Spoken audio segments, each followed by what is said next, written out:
네, 안녕하세요. 저는 부천 성모병원 소화기내과 간악회 교육위원 김혜연입니다.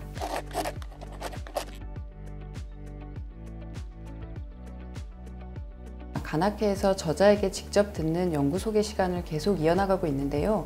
오늘 모실 분은 학회 활동과 연구를 아주 활발히 하고 계시는 손원 교수님을 모시게 되었습니다. 교수님 안녕하세요. 네, 안녕하세요. 성균관의대 강북삼성병원 손원입니다.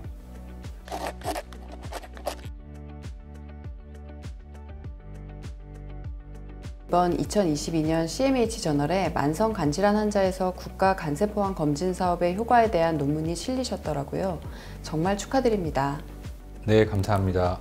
네, 교수님, 간세포암을 조기에 발견하기 위한 노력은 간내과 의사에 있어서 매우 중요하다고 생각이 되는데요. 이번에 국가 간세포암 검진 사업의 효용에 대해 연구하셨네요. 교수님, 먼저 국가 간세포암 검진 사업이 언제 시작이 되었고 내용이 어떻게 되는지 설명해 주실 수 있나요? 잘 아시는 것처럼 우리나라의 의료 전달 체계는 국가에서 관장하며 일원화되어 있습니다. 국민건강보험공단에서 전국민 의료에 대한 서비스를 관장하고 있는데, 이 중 암검진 사업의 일환으로 전국민을 대상으로 하는 국가암검진 사업이 1999년부터 시작되었습니다. 이 중 간암검진 사업, 즉 간세포암 검진 사업은 2003년부터 시작되었는데, 다른 암검진 사업과 달리 전 국민을 대상으로 하지 않고 간세포암 발생의 고위험군인 40세 이상의 만성 B형 간염, 만성 C형 간염 및 원인과 관계없이 간경화 환자를 대상으로 시행하고 있습니다. 간세포암 검진 방법은 그동안 약간의 변화가 있었는데, 복부 초음파와 간세포암 혈액 검사인 알파테아 단백을 6개월 간격으로 시행해 오고 있습니다. 이 국가 간세포암 검진 사업의 효과에 대한 연구는 처음에 어떤 목적에서 시작이 되었나요? 2017년 당시 제가 대한간악회 연구기획위원회 소속이었습니다. 당시 연구기획이사로 활동하신 본 연구의 책임자이시기도 한 성균관의대 백용환 교수님께서 새로운 사업의 일종으로 대한간악회 국민보험공단 빅데이터 공동연구 사업을 추진하며 업무 협약을 맺게 되었습니다. 본 과제는 국민건강보험공단 빅데이터 사업부에서 국가 간암검진의 효과에 대한 연구를 간악회에 요청해 왔습니다. 시행하고 있는 국가 간세포암 검진 사업의 효과에 대해서 간질환 및 간암 환자를 진료하는 임상의사뿐 아니라 정책을 담당하고 있는 행정부처에 모두 본 연구에 관심이 높아 시작하게 되었습니다. 네, 국가 간세포암 검진 사업의 정책적 효과 면에서도 중요한 결과네요. 건강보험 데이터를 이용한 연구를 하셨는데 대상자를 어떻게 선정을 하셨나요? 이러한 건강보험 데이터를 이용한 연구에서 대상자 선정이 가장 까다로운 부분입니다. 의무 기록을 확인할 수 없어 환자의 정확한 병력이나 각종 검사 결과를 파악할 수 없기 때문에 근본적인 연구 디자인에 한계가 있습니다. 대상자 선정은 건강보험 데이터의 특성인 첨부 자료에 사용되는 상병 코드를 기반으로 하여 40세 이상의 만성 B형 간염, 만성 C형 간염, 간경화 환자를 대상자로 선정하였습니다. 이와 더불어 처방약제에 대한 자료를 이용하여 보완하는 형태로 진행되었습니다.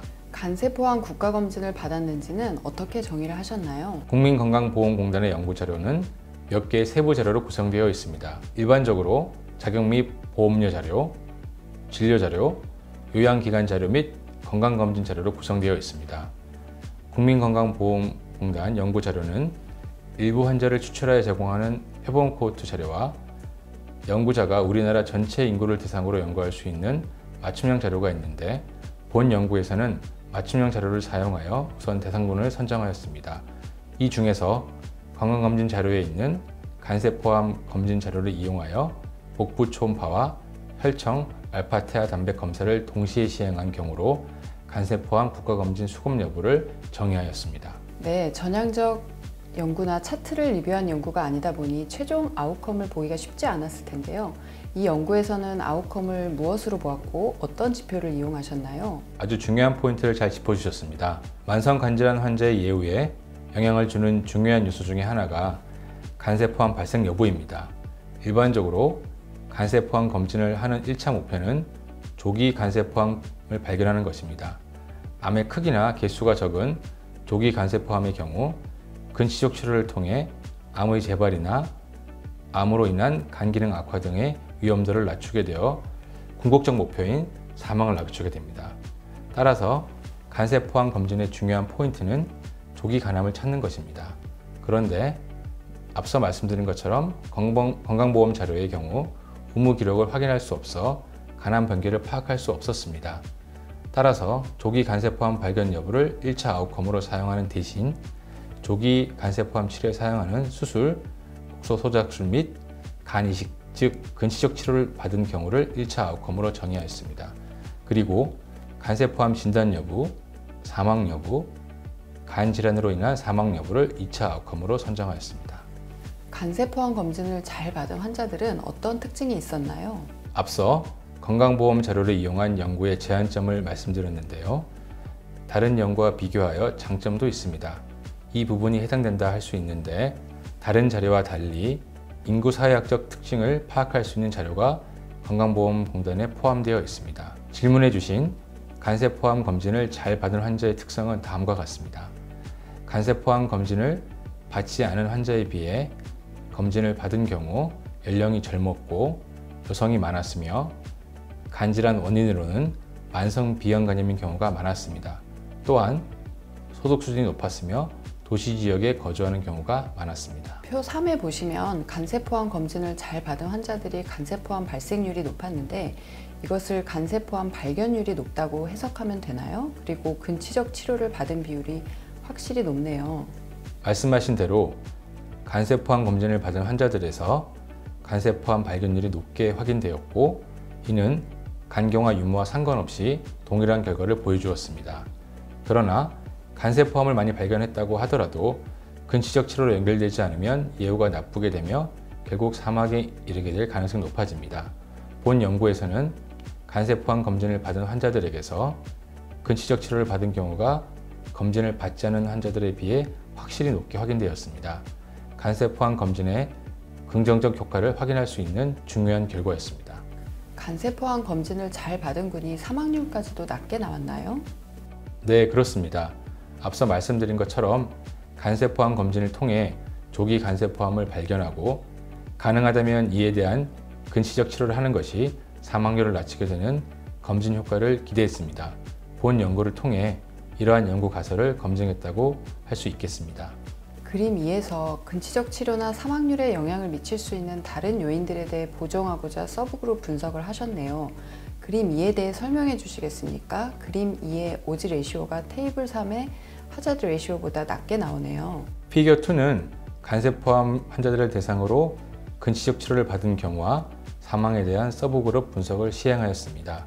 따라서 피겨 2A는 시간의 개념 없이 단순히 간세포암 환자들 중에서 간세포암 검진을 받은 경우와 받지 않은 경우에 비해서 근치적 치료를 받을 확률이 높은지 파악하는 분석으로 오즈 레이쇼를 이용하였습니다. 간세포암 검진과 근치적 치료를 받은 것에 대한 효과는 의미 있는 상관성을 보여주었는데 이 중에서 40대 연령, 남성, 만성 비형 간염, 동반 질환이 없는 경우에 그 효과가 좀 더 두드러지게 나타난 것으로 확인되었습니다. 이렇게 대상군과 분석 방법의 차이로 해저드 레이쇼와 오즈 레이쇼 결과값 차이가 나타난 것으로 생각합니다.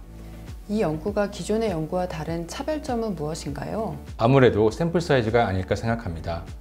120만 명이 넘는 우리나라 만성 간질환 환자를 대상으로 하여 간세포암 검진의 효과에 대해서 분석하였고 특히 우리나라는 보험공단으로 의료 전달 체계가 일원화되어 있기 때문에 본 연구 분석에 사용한 대상자는 대표성을 갖고 있다고 할 수 있겠습니다. 또한 일반적인 병원 자료를 이용한 연구에서는 환자가 다른 병원으로 이동하여 진료를 받는 경우 더 이상 환자 상태를 파악할 수 없습니다. 그러나 본 연구에 사용한 건강보험 자료는 환자가 이용한 모든 의료기관의 자료를 파악할 수 있어 보다 정확한 아웃컴을 평가할 수 있었습니다. 마지막으로 추적 관찰 기간이 최대 14년일 정도로 매우 길어 이벤트 발생할 때까지 시간이 충분히 포함된 것이 장점이라고 할 수 있겠습니다. 아무래도 건강보험 데이터를 이용한 연구이다 보니 연구를 하면서 제한점이 있었을 것이라고 생각이 되는데요. 어려운 점은 무엇이 있으셨나요? 본 연구 자료의 특성상 몇 가지 제한점이 있었습니다. 우선 앞서 말씀드린 것처럼 의무 기록과 연결가 되지 않아서 간세 포함 병기를 확인할 수 없었습니다. 따라서 아웃컴 분석에서 조기 간세 포함 발견은 분석하지 못하였습니다. 대신 근시적 치료를 받은 경우로 아웃컴을 설정했는데 두 개의 아웃컴이 대부분 일치하지만 100% 일치하는 것은 아니라서 이 부분에 제한점이 있을 수 있습니다. 다음으로는 본 건강보험 연구 자료의 경우 급여 항목에 대한 자료만 포함되어 있습니다. 따라서 비급여 항목에 포함된 초음파 및 알파티아 단백 자료로 인한 간세 포함 검진에 나오는 효과는 본 연구 자료는 알 수 없기 때문에 본 연구에서 정의한 간세 포함 검진을 받지 않은 환자들 중에서 실제로 비급여 항목을 통한 간세 포함 검진이 이루어졌을 수 있습니다. 마지막으로 이 연구에서 강조하고자 하는 바를 정리해 주십시오. 본 연구를 통해 확인된 것처럼 간세 포함 발생의 고위험군인 만성 간질환 환자에서 간세 포함 검진은 사망률을 낮추게 하는 효과 및 환자 등의 예후 개선에 도움을 줄 수 있습니다. 특히 우리나라의 보건공단에서 현재 시행하고 있는 간세 포함 검진 사업의 효과를 검증한 연구로서 간세 포함 검진 사업을 시행하고 관리하는 정부 행정부처, 이를 통해 실제 이득을 보게 되는 만성 간질환 환자들, 그리고 실제 만성 간질환 및 간세 포함을 진료하는 임상의사 모두에게 본 연구를 통해 국가 간세 포함 검진 사업에 긍정적인 효과를 보여줬음을 강조하고 싶습니다. 이러한 대규모 데이터 연구가 향후 간세 포함 검진 사업의 공공정책을 수립하는 데 있어 중요한 근거를 마련하겠네요. 좋은 연구 감사드립니다.